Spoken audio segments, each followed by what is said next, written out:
Assalamualaikum warahmatullahi wabarakatuh.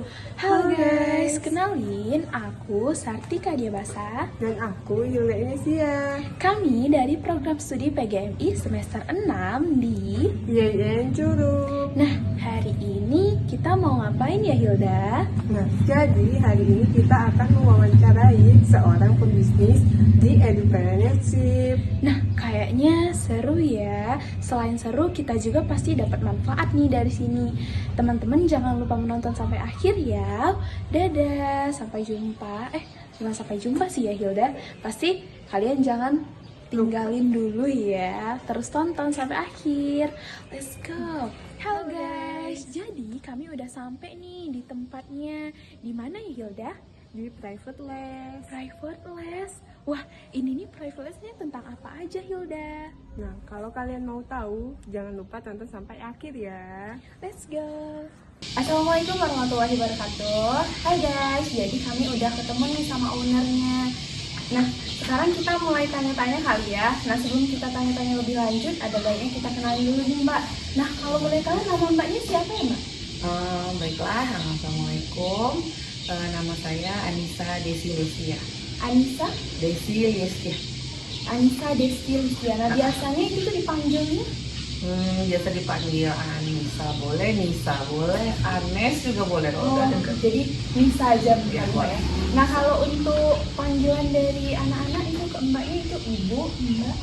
Kalau yang murid dari dulu itu manggilnya Mbak Anes. Mbak Anes. Tapi kalau sekarang kebetulan udah ngajar, karena ngajarnya di MIM, jadi panggilannya Umi. Oh, Umi. Ya, jadi udah banyak yang manggil Umi Anes atau Umi Nisa.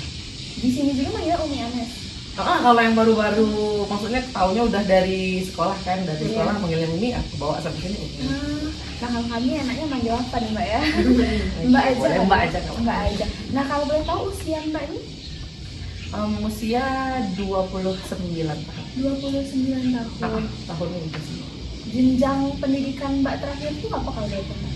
Kalau pendidikan terakhir S1 pendidikan matematika dari Universitas Bogor. Oh, di UNIK. Di UNIK. ya. Jadi matematika. SPD itu Mbak ya? Iya, SPD benar. Nah, jadi tuh nama kalau boleh tahu kan ini kan bimbel kan. Nah, nama bimbelnya itu tuh apa sih Mbak? Oke, dilurusin sedikit, bukan bimbel, lebih ke private les. Les private gitu Iya ya? benar. Kalau bimbel kan untuk rame gitu. Kalau ini private, jadi nanti sistemnya satu guru, satu murid. Untuk namanya sendiri di sini Easy Les. Easy les. Iya. Nah, kan ini kan les private tuh. Apa sih yang membuat Mbak berpikir akan membuat bisnis ini nih? Dari pikiran Mbak sendiri atau memang ada rekomendasi dari orang? Oke, jadi kalau mau tahu ceritanya itu sebenarnya awalnya udah lulus sama kayak kalian dulu kan mahasiswa juga lulus, maksudnya mahasiswa Mbak juga di Bengkulu itu sambil kuliah dia ngajar les juga. Nah kebetulan di tempat itu private les juga di sana di Bengkulu itu. Jadi dari sana terus lulus kuliah masih ngeles, akhirnya Mbak pulang ke Curug. Jadi Curug itu kan kalau udah lulus kita SPD ini pilihannya guru honor yang seperti biasa atau guru swasta bisa sebenarnya. Tapi sama-sama kita tahu kan kalau guru swasta itu biasanya tuntutannya banyak. Kalau kita guru honor mungkin sama-sama kita tahu juga. Jadi kebetulan Mbak tidak milih kedua-duanya. Jadi Mbak coba melanjutkan apa yang sudah pernah Mbak lakukan dulu kan. Jadi Mbak buka private ini benar-benar semata-mata ya benar karena ya kerjaan kita sudah kuliah mau ngapain kan pasti mau kerja. Jadi Mbak lebih ke arah buka les private. Emang dari pemikiran Mbak sendiri gitu ya Mbak ya? Iya benar. Itu Pemikiran ya karena ya kalau mau ngajar kalau Mbak mau nggak mau honor ya pilihannya pasti cuma itu. Berarti ide Mbak tuh tercetus untuk les private gitu ya? Benar. Mulai ada les private sendiri itu tahun berapa Mbak? Kalau mulainya itu setelah kuliah itu Mbak mungkin gap sebentar, terus Mbak langsung mulai les private di situ, buka satu. Nah, awalnya nggak seperti ini, awalnya Mbak sendiri, masih Mbak sendirian, ngeles ke rumah-rumah. ada juga yang ngeles ke tempat mbak gitu. Mbak dulu sempat buka usaha jualan lah, maksudnya bukan ini. Jadi anak-anak itu lesnya di situ, di tempat mbak jualan itu. Jadi buka di sana lama-lama bisa kayak gini gitu. Kira-kira udah berapa tahun, Mbak? Kalau berapa tahunnya mungkin kalau yang udah ke tempat udah kayak gini kayaknya 2024 ya udah oke. Kalau sebelum itu mungkin masih muridnya masih sedikit, awal-awal masih ya, awal-awal, Mbak. masih merintis lah seperti itu. Nah, kalau kan Mbak tuh tamatan ini kan ya, Nah, SPD lah, SPD. matematika. Nah, itu kan pasti banyak nih jenjang bisnis yang lain, bisa jadi kayak bimbel memang yang besar banget, dan les privat. Kenapa Mbak memilih lebih ke les privat gitu? Sebenarnya sih karena kemarin awalnya itu ya kalau mau daftar ke tempat apa ya, tadi kata Mbak sebenarnya kalau nggak kita kerja sama orang kita sendiri. Iya. Kebetulan Mbak buka itu Mbak sudah menikah kan? Belum nikah ya kayaknya. Belum ya, tapi Mbak tuh ada satu kondisi di mana Mbak tuh nggak bisa untuk maksudnya apa ya, terikat sama suatu tempat. Ya kondisi ibu Mbak kebetulan itu dulu sakit, jadi Mbak maunya freelance. Maksudnya freelance tuh ya kalau Mbak bisa ya Mbak bisa, kalau enggak ya enggak gitu kan. Maksudnya nggak ada keterikatan karena Mbak harus bolak-balik nganterin ibu Mbak gitu. Nah jadi bukalah itu private les. Kalau menurut Mbak kan namanya kita punya sendiri, kita bisa ngatur sendiri, bisa kita ya izin dulu gitu, nggak ada keterikatan. Jadi lebih memilih buka sendiri. Buka sendiri. Nah, awal buka itu tuh Mbak tuh ada tujuan yang memang les Mbak tuh mempunyai tujuan nggak awal-awalnya? Awal-awalnya itu ya tujuannya pasti sama, tujuannya itu untuk membantu anak-anak. Ya, pastinya seperti itu, membantu mereka lebih bisa khususnya di bidang matematik ya. Jadi Mbak tuh awalnya itu cuma buka private matematika karena Mbak basicnya matematika, jadi les matematikanya sama Mbak gitu. Jadi tujuannya yaitu tadi biar mereka bisa selangkah lebih cepat lah dibanding mereka di sekolah. Kalau di sekolah baru belajar yang A, mungkin Mbak sebelum A, Mbak sesudah yang A tuh Mbak lah udah pelajarin. Terus juga di sini Mbak fokusin ke lomba-lomba kayak olimpiade, alhamdulillah udah beberapa yang bisa membantu. Di sini nih Mbak matematika aja atau memang kayak ada mata lain gitu? Awalnya benar-benar matematika karena pure Mbak sendiri matematika, terus kurang jadi Mbak cari guru matematika, lama-lama butuh yang lain. Jadi udah ada sekarang, udah ada bahasa Inggris sama udah ada IPA. Oh, udah banyak lah Mbak ya. Nah, kalau untuk jenjangnya nih Mbak, itu tuh emang yang harus SD aja, SMP, SMA atau semuanya? Kalau untuk sekarang alhamdulillah semuanya udah bisa. Semuanya. Dengan syarat mungkin kalau untuk yang paling kecil itu mereka sudah bisa membaca dan menulis. Jadi awalnya Mbak tuh pengen juga sih sebenarnya buka Kalistung, cuma kayaknya minatnya lebih banyak ke yang matematik, maksudnya udah besar lah, paling enggak SD udah bisa ya, jadi lebih ke itu.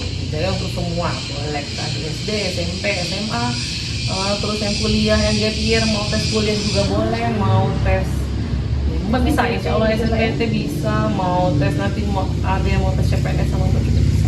Nah, kalau untuk pembelajarannya itu kan offline, online, atau kita datang ke rumah atau anaknya yang ke sini? Oke, jadi sistem les di sini itu ada dua.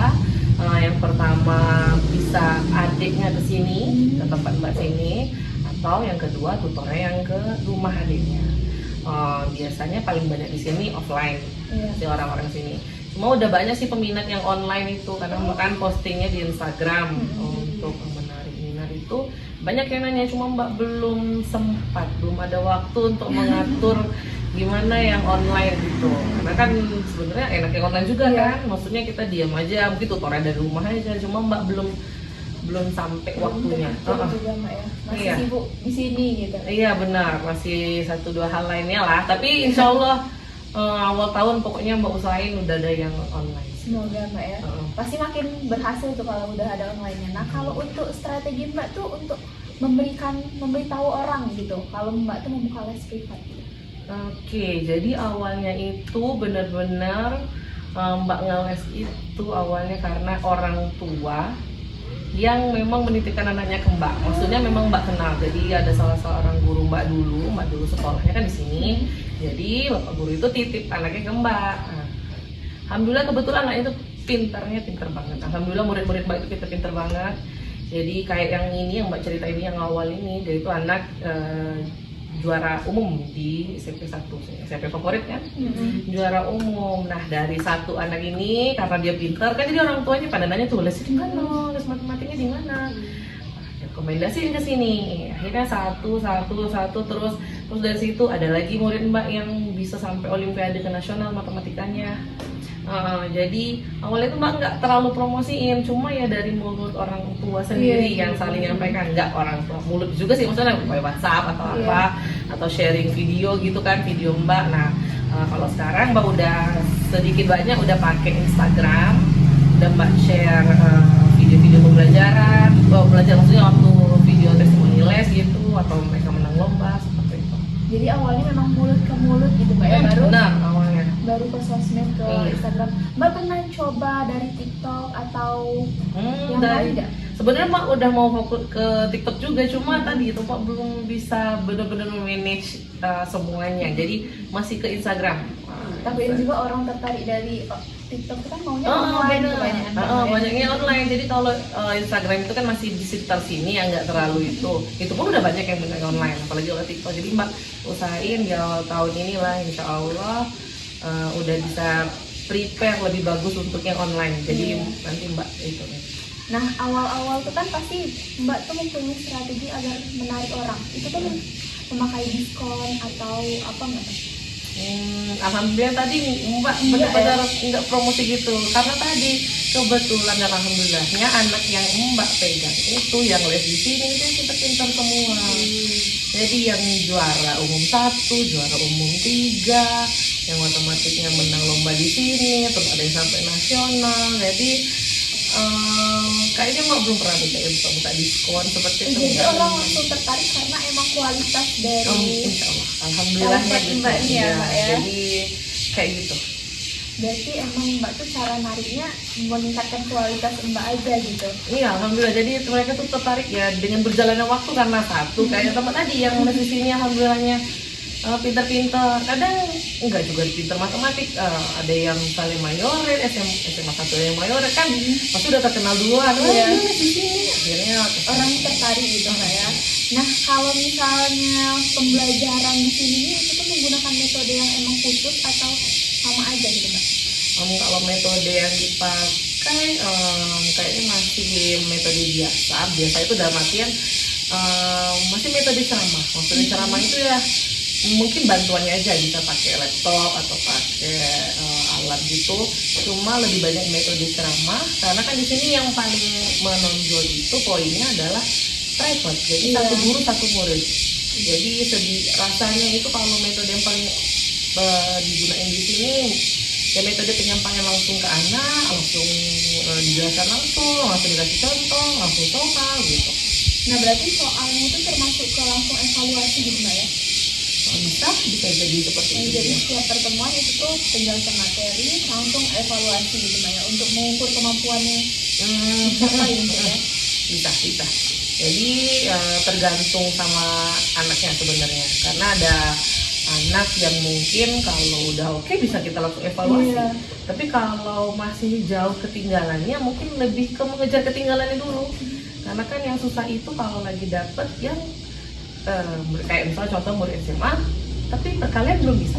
Jadi kan balik lagi ke masalah SD. Jadi selesai dulu masalahnya, seminimal mungkin itu bisa menyamai level. Ya kalau dia SMA kelas 10 ya sama dulu levelnya. Gitu. Berarti cara mengajarnya itu lebih ke menyesuaikan dengan siswanya gitu Mbak ya? Menyesuaikan dengan siswa, benar. Kalau siswanya belum ngerti ya kita ulang lagi materinya. Kalau udah ngerti ya bisa lanjut. Mengukur lanjut evaluasi.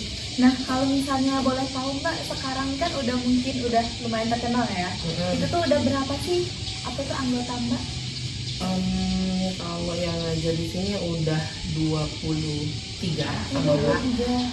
Sama Mbak sendiri 23. Jadi Mbak tetap ngajar di sini. Terus kalau untuk ngajar aja ya, sama siswanya? Kalau ngajarnya itu tuh 23. Ya, 23 orang. Nah itu tuh gurunya guru apa aja? Tadi guru matematik, bahasa Inggris, sama IPA.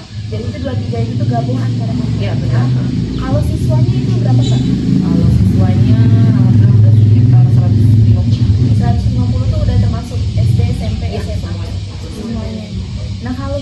Mbak mau merekrut orang baru, itu dari gurunya itu ya, itu tuh apa aja yang harus kriterianya?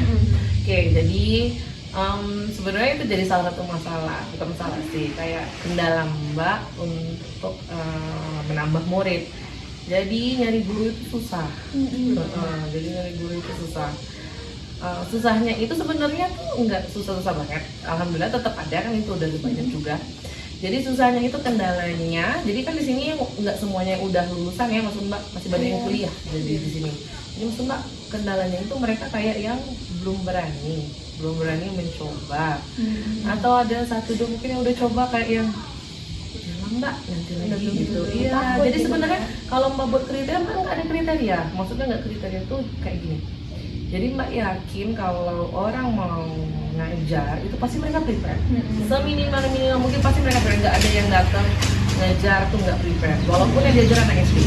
Jadi Mbak yakin, apalagi mahasiswa, kalau udah lulusan ya udah kita pasti udah lulus tuh udah oke kan, maksud Mbak. Apalagi mahasiswa itu masih fresh, pasti mereka di kampus masih belajar. Jadi waktu mau ngajar anak tuh pasti mereka lebih prepare lagi dibanding yang kayak Mbak kan, yang udah menikah gitu. Kalau itu kriteria Mbak nggak terlalu, yang penting mereka ya masih kuliah atau sudah lulus S1, pastinya pendidikan, terus yang pasti bertanggung jawab, maksudnya bertanggung jawab ke adiknya gitu, nanti bertanggung jawab dengan waktu adiknya, ke anak didiknya, bertanggung jawab sama waktu lesnya gitu.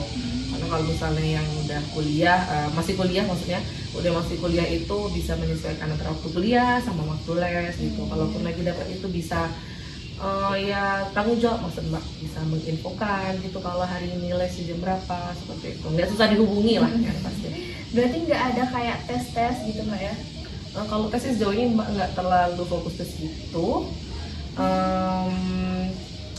Mungkin kan bisa nanti, kalau kan kita sering ketemu nanti di sini, biasanya Mbak kelihatan itu. Tapi Mbak biasanya itu kalau yang baru-baru itu biasanya Mbak kasih ke yang masih levelnya masih anak SD dulu, kalau dia masih baru mencoba kan. Tapi kalau udah sering, udah pengalaman mungkin, atau udah lulus S1-nya, Mbak kasih yang tingkatannya lebih atau SMA seperti itu. Nah, cara Mbak untuk menjaga kualitas les private Mbak itu bagaimana? Kalau untuk menjaga kualitas itu yang agak susah ya. Jadi susahnya itu karena tadi menurut Mbak, kalau lagi dapat murid yang oke, kayak murid-murid Mbak itu kayak kita yang dijaga ya memang bener-bener mudah ya, maksud Mbak tuh mudah ya, karena mereka udah oke, tinggal kitanya aja. Nah, yang agak susah kalau terkendala, kalau tadi kata seperti Mbak ceritain tadi, kalau dapat anak yang mungkin ketinggalannya masih jauh, kita berprosesnya pasti panjang, maksud Mbak. Dari yang materi SD harus ke SMA itu lompatnya jauh. Nah, mungkin kalau dari Mbak sendiri sih, selagi kita ngasih totalitas kita yang terbaik, maksudnya kalau kita ngasih 100, insya Allah seminimal mungkin 90% itu pasti dapat hasil, pasti kembali. Jadi kalau Mbak untuk menjaganya, Mbak selalu sampaikan gimana kita itu effortnya ya, maksud Mbak tetap ngasih apa yang terbaik dari kita untuk adik. Untuk adik-adik yang itu tuh Mbak ya. Nah, kalau selain dari anak didik yang itu tuh ada kendala lain nggak Mbak? Kendala lain kayaknya sih nggak terlalu ada ya, nggak. Kendala-kendalanya mungkin penyesuaian kayak sekarang baru TTKA seperti itu, tapi nggak terlalu kendala juga sih. Mungkin jadi kendala itu ya masih yang kayak tadi sih, kalau menurut Mbak dapat murid yang kalau dapat anak maksudnya dapat murid yang anak SMA tapi kalinya belum bisa, tambahnya belum bisa, sedangkan orang tua itu berharap dengan les anaknya bisa, padahal harusnya prosesnya itu prosesnya panjang. Maksud Mbak nggak bisa dengan les di sini nilainya dari 70 jadi 90 langsung, kan tidak bisa. Cuma mungkin tapi nggak ada sih, maksudnya pasti orang tuanya insya Allah bisa mengerti. Semoga aja Mbak ya. Nah, kalau misalnya kendala-kendala seperti ada pesaing dari les tempat lain gitu ya. Kalau itu sih nggak jadi kendala ya, maksud Mbak. Kalau Mbak nganggapnya ya Mbak malah kalau memang misalnya kayak ada yang datang ke sini anaknya belum bisa baca, ya Mbak sarankan, kalau les itu di sini ya tempatnya Ibu misalnya. Kalau misalnya dia mau yang kayak gini, di sini Mbak malah sarankan di sini aja tempat lesnya, kayaknya ini bagus kan Mbak. Kita juga masih sama-sama tahu kan tempat les yang lain. Jadi mbak nggak nganggapnya sebagai saingan, mbak nganggapnya ya memang kalau memang itu udah rezeki mbak, memang tempat les mbak cocok, tempat les mbak bagus, insya Allah ya bakalan tetap kesini orang. Iya, tanpa harus kita melakukan persaingan gitu mbak ya. Iya. Mbak tuh pernah nggak mbak ngerasa kalau misalnya jumlah siswa mbak tuh malah menurun gitu, atau berkurang-kurang gitu? Kalau berkurang banget sih enggak ya, mungkin pasang surutnya pasti ada. Cuma alhamdulillahnya sih walaupun turun terus ada lagi, terus ada yang itu ada lagi gitu. Karena mungkin kan kayak yang kalau sekarang kayak yang paling sekarang nih yang agak kerasa itu kelas 6 itu udah TKA. Kan mereka berhenti dulu tuh. Tapi kan yakin SMP orang tuanya udah ngomong nanti SMP lanjut lagi ya Bu gitu. Kalau yang SMP kelas 9 ya mungkin mereka udah TKA ngapain lagi kan les sebanyak itu, nanti SMA lanjut lagi ya begitu. Mungkin pasang surutnya mungkin waktu di masa-masa liburan atau di masa-masa kayak gini pergantian Semester. kelas ya, pergantian kelas. Kalau semester sih nggak terasa ya, semester 1 semester 2 kan mereka biasanya masih terus lanjut. Yang kelas itu dari semester 2 mungkin ada yang naik kelas kayak Mbak ceritain tadi, mungkin gapnya agak 2 atau 3 bulan, tapi setelah itu ajaran baru biasanya udah oke lagi. Berarti balance lah mbak ya, kalau ada yang kurang pasti kemungkinan bakal datang lagi ya gitu mbak ya. Alhamdulillah ya. Berarti solusi mbak kalau misalnya ada yang keluar itu tuh gimana mbak? Kalau ada yang keluar sih nggak masalah kan, mungkin siapa tahu ada yang nggak cocok. Kita nggak tahu nggak cocoknya dari mana kan, dari gurunya, bisa jadi dari harga lesnya atau dan sebagainya, tempatnya mungkin. Karena ada 1-2 tuh yang mungkin yang paling sering itu karena mau antar jemputnya ke sini. Kalau mau kadang mbak bilang kan bisa gurunya ke situ. Cuma kadang kalau guru yang situ kan mbak agak naikin dikit, mbak minta ongkosnya mungkin kayak keberatan. Atau juga mbak suruh mbak minta kalau gurunya ke rumah mungkin orang tuanya di rumah nggak ada orang gitu. Jadi kebanyakan masalah itu dari kesibukan antara orang tua dan mau ngantar jemput anak seperti itu. Jadi gitu mbak ya. Nah kalau misalnya apa namanya itu kan pembelajaran yang mbak jelaskan tadi itu ceramah gitu mbak ya. Nah itu tuh mbak tuh pernah terpikir ada inovasi baru selain ceramah nggak mbak? Metode yang pasti dipakai kan ceramah, tapi di samping itu banyak kok yang lain. Maksud mbak yang lain itu dalam artian kalau mbak tuh selalu berusaha, kalau mau mengajar itu mbak cari metode yang paling mudah. Maksud metode yang paling mudah itu kalau matematika kan ada tuh misalnya kalau ngerjain ini bisa pakai, caranya nggak cuma satu. Jadi mbak itu cobain dulu, mbak cari tahu dulu metode mana yang paling mereka langsung bisa. Jadi mbak berusaha itu satu bab yang mereka harusnya panjang, mbak usaha jadi singkat. Mbak berusaha seperti itu. Jadi lebih ke apa ya, kalau mereka ini mbak berusaha karena matematik ya, jadi mbak berusaha mereka itu bisa mengerjakan dengan senang gitu. Dan asik gitu ya. Iya. Karena kebetulan ini baru-baru ini yang paling banyak itu murid SD. Kebetulan mbak juga baru megang anak SD untuk Olimpiade kan. Jadi mbak tuh karena biasanya ngajar SMA kan, SMA SMP jadi beda suasana. Mereka butuh ini, butuh. Jadi mbak cari, oh ternyata butuh misalnya bantuan alat peraga gitu ya. Mbak cari apa yang alat yang bisa dipakai, atau butuh bantuan misalnya kayak game ya kita pakai game. Kalau di sini yang paling sering itu yang bahasa Inggris. Jadi karena bahasa Inggrisnya itu mungkin karena bahasa Inggris itu nggak menghitung ya, maksudnya bisa sambil main, bisa sambil itu. Mereka separuh itu guru itu bawa alat sendiri mereka alhamdulillah kreatif, bawa gunting misalnya nempelin ini, oh ini bentuknya ini mungkin, atau misalnya ada yang pakai apalah game kayak gitu. Jadi ada yang nyanyi, maksudnya kalau bahasa Inggris bisa seperti itu. Jadi buat anak tuh nggak bosen gitu mbak ya, selalu tertarik dengan pembelajaran itu. Nah kalau misalnya pembelajaran itu sering menggunakan teknologi atau pernah atau belum pernah? Oh teknologi pastilah, minimal kita pasti menggunakan HP kan ya. Jadi maksudnya minimal yang pakai itu pasti handphone. Maksudnya handphone itu dalam artian ya kadang soal dikasih ke sana kan, kadang kalau kita ini untuk referensi mereka bisa pakai laptop juga kan, bisa kita tampilkan worksheet dan seperti itu kan. Kalau ngajar itu tuh mbak kadang tuh pakai Infocus atau apa? Oh, kalau Infocus kayaknya belum deh di sini. Belum, jadi masih yang masih yang pakai laptop lah paling itu, karena ya tadi mbak bilang kan muridnya cuma satu ya, dia cuma satu handphone aja gitu ya, insya Allah udah cukup. Nah cara mbak mengembangkan untuk ide-ide Mbak tuh gimana sih cara mengajarkan dengan anggota-anggota lain pakai inovasi-inovasi gini gitu?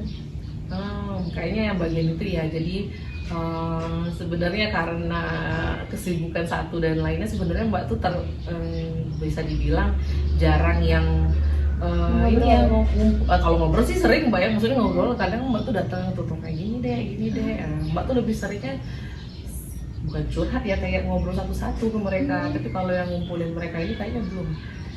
Kesibukan satu dan lainnya itu sih yang masih kurangnya dari Mbak gitu. Apalagi kan banyak yang masih punya kesibukan di luar juga. Iya, karena mau ngumpulin mereka ini kebetulan yang satunya sambil kuliah, yang satunya ngajar di sini, mau malam ada yang nggak boleh keluar malam. Jadi kan, jadi banyak tutor itu karena kayak yang tinggal di asrama nggak boleh keluar malam kan kalian kan, nah kayak gitu. Mbak, kalau boleh tahu nih dari dampak ke siswanya nih, apakah cuma dari pengetahuannya aja yang meningkat atau dari sosialisasinya, cara berbicara kepada guru dan lain sebagainya gitu?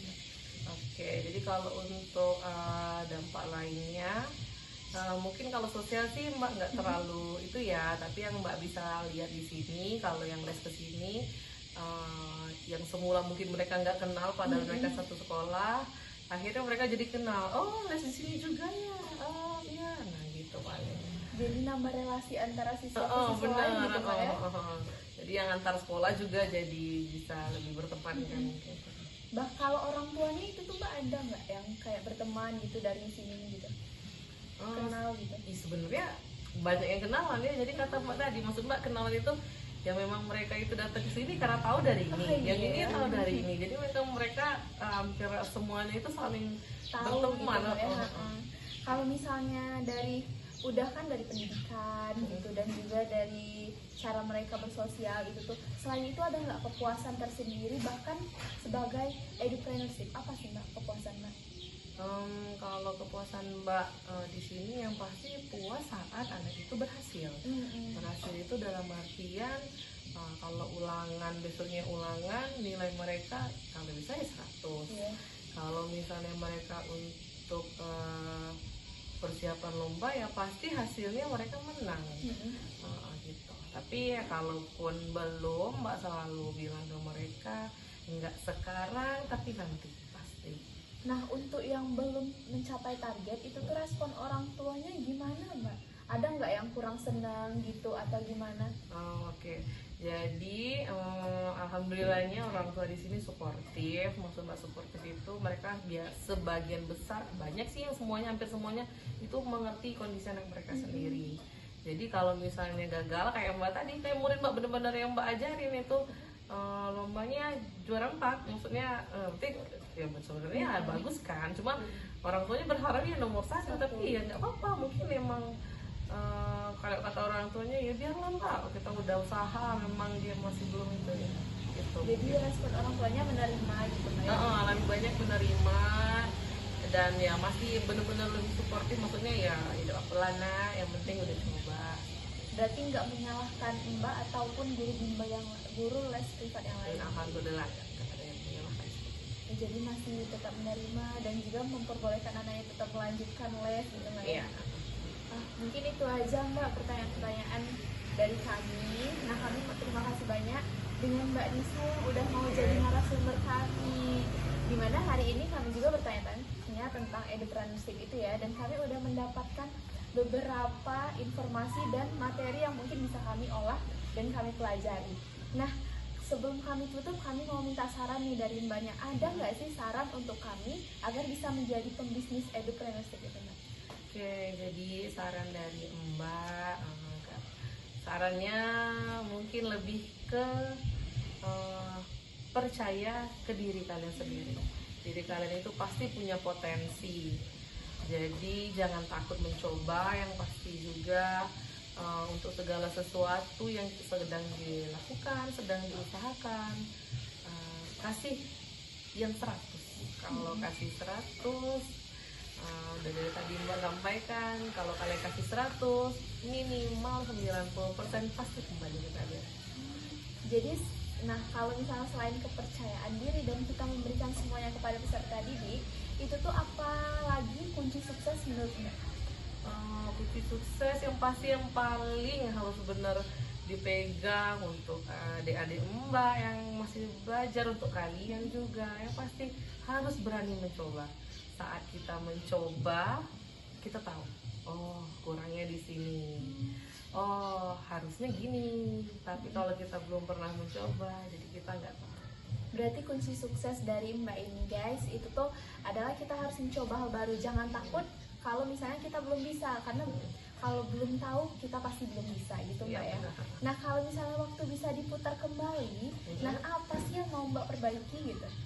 Oke, kalau waktu mau diputar kembali, yang akan Mbak perbaiki mungkin ke diri Mbak sendiri. Jadi yang mau Mbak perbaiki, mungkin Mbak tadi yang mau Mbak sampaikan ke kalian itu mungkin berlaku juga ke Mbak. Mungkin Mbak harus lebih berani mencoba segala sesuatu, segala kemungkinan yang ada, segala opsi. Mungkin Mbak akan lebih percaya ke diri Mbak. Jadi awalnya juga Mbak itu tipe yang kurang percaya diri, jadi Mbak takut-takut. Ternyata setelah dijalani, oh ternyata tidak susah ya. Oh ternyata gampang ya. Oh ternyata bisa, pokoknya gitu.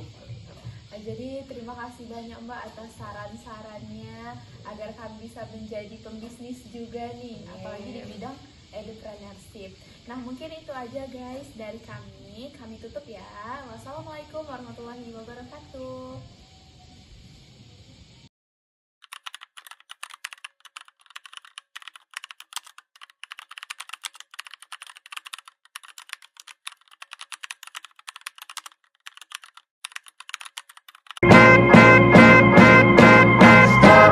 Ooh, child.